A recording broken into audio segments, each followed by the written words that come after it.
Hey everybody, welcome back to the Overwatch Open. We have started Group B. We just saw our first match there, and looks like we're on to our second. So, Ben, who are we going to see play right now? We're actually going to see the team formerly known as Pretz, now known as ROX, Tornado, versus the team formerly known as Immortals, now known as FaZe Clan. And this one is definitely going to be a little bit closer than the last one, or a lot closer, I should say. That is true. We were just talking about Pretz just got picked up within the last 24 hours. And in case you missed our insight onto that, ZP, tell us a little bit about Pretz, about, TORNADO.ROX. Yeah, once Pretz, now TORNADO.ROX, a very intimidating sponsored name. Yeah. But they're a team that's really had consistent results over time. They haven't really been able to break into the top four, or certainly not to the top two with any degree of regularity, but they've been grinding things out. They've been one of the most active teams, and they have been on the rise. Now, I would say for them is that there is a path to victory here or FaZe, but it's going to require FaZe to play a little bit lower than what we've been used to as of late. FaZe, generally speaking, they have high highs when you have Shadowbird going off. Shadowbird, arguably one of the best Genjis in the entire game, with his ability to chain together kills with no Dragonblade. But he's also a player that shows up some days, doesn't show up others. So the sort of path to victory here for TORNADO.ROX, not Pretz, is they need to come in with the best of their ability and hope that FaZe is having one of those lesser days, I feel like. Yeah, and FaZe, man, this roster, I think you're totally right. Inconsistent is one way to put it. They're very new together.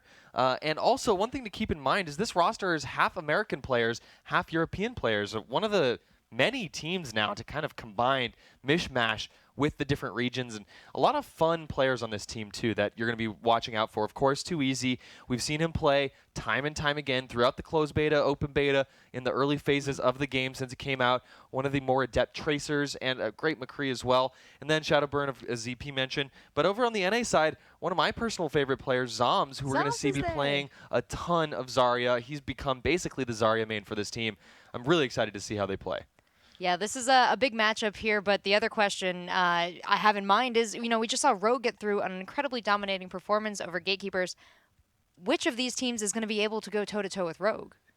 I would say on a good day, FaZe might have the possibility. It's sort of one of those things where you have two tails here where in this matchup, FaZe is the favorite, and they have to hope that TORNADO.ROX has to hope that they fall down a little bit. Whereas if FaZe is able to get through here, as to be expected, just given we know both teams, they go up against Rogue, then they have to hope for Rogue to show a bit of inconsistency and for them to play out of their minds. So it's sort of you have the similar story regardless of how this goes down.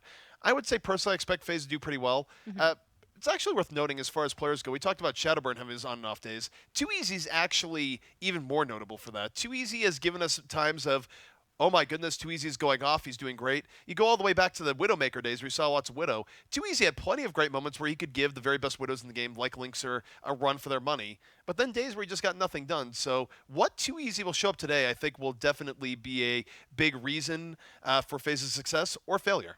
Well, and do we know, we talk about these players showing up or not showing up. I mean, there's other factors at play as well. I mean, who do these players on each team sort of work best and in partnerships with? Because with a six-man team, we do see a lot of these people teaming up. You see your Zenyatta and your Genji sort of pairing off. You see your Reinhardts and your McCrees kind of stuck together. So how much is that symbiotic relationship necessary for both players to play their best? Or do you really feel like each individual player just kind of showing up and bringing their best to the table? It depends on the team. I'd say in terms of, you talk about combos, one of the better combos you could talk about, of course, Cloud9 has it down to a science where you have Surefour coming in as Genji, and then you have Winston coming in from the front. Their ability to pull that off is really great. That was actually, I remember talking with Fnatic in their boot camping, so I remember going over the stoop and buds and be like, you guys need to be more best friends in how you go about this, because, it's communication-wise things, I thought things could have been a little bit better there, but those are sort of examples of mini combos that you have, and it varies from team to team, what you're looking for and all the rest, but it's interesting. We'll see I'm not quite sure what Pretz is looking for in their combos. I do know that when it comes to the side of FaZe, that we have seen Too Easy and Shadowburn actually both go off at the same time as sort of a double DPS Bash Brothers setup, but it doesn't always happen. But when it does, FaZe definitely looks good. Well, I got all excited in the middle of it. You talking there because the maps popped up and Route 66 is on it. Wow, a map that did we even see this map once in the Atlantic Showdown last week? I don't think so.